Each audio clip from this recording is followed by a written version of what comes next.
yesterday, Daniel Penny had the honor, I suppose, of sitting with the incoming president, Donald Trump, and his vice president, J.D. Vance, in a VIP box at the Army-Navy game.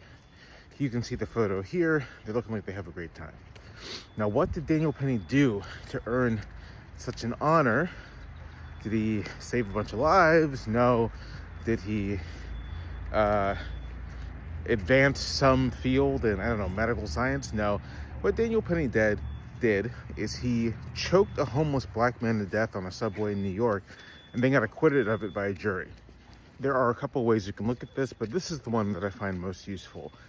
The right wing is essentially living vicariously through Penny in the same way they live vicariously through Kyle Rittenhouse. And what I mean by that is that Penny did something that they believe they ought to be entitled to, which is inflicting violence onto social undesirables, onto people who they believe do not belong in this country, and if they are here, ought to be subject to force and coercion whenever possible.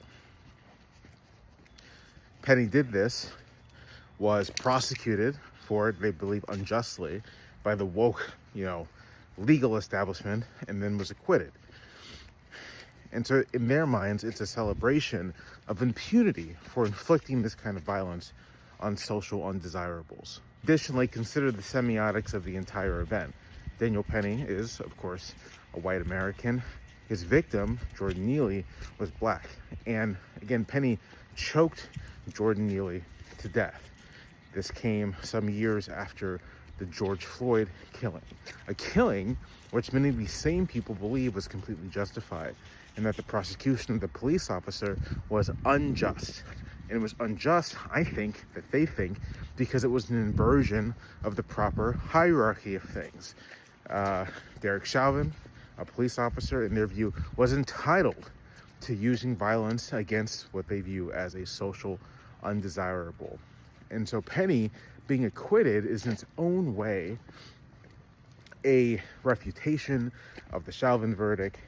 It is an upturning symbolically of that verdict. It is a symbolic repudiation of George Floyd and of George Floyd's stature as a symbol of unjust violence. And so they look at Penny and they see someone who is fulfilling the role they believe ought to be fulfilled against a person or category of person who they think essentially doesn't deserve to live. And that to me is what's going on here.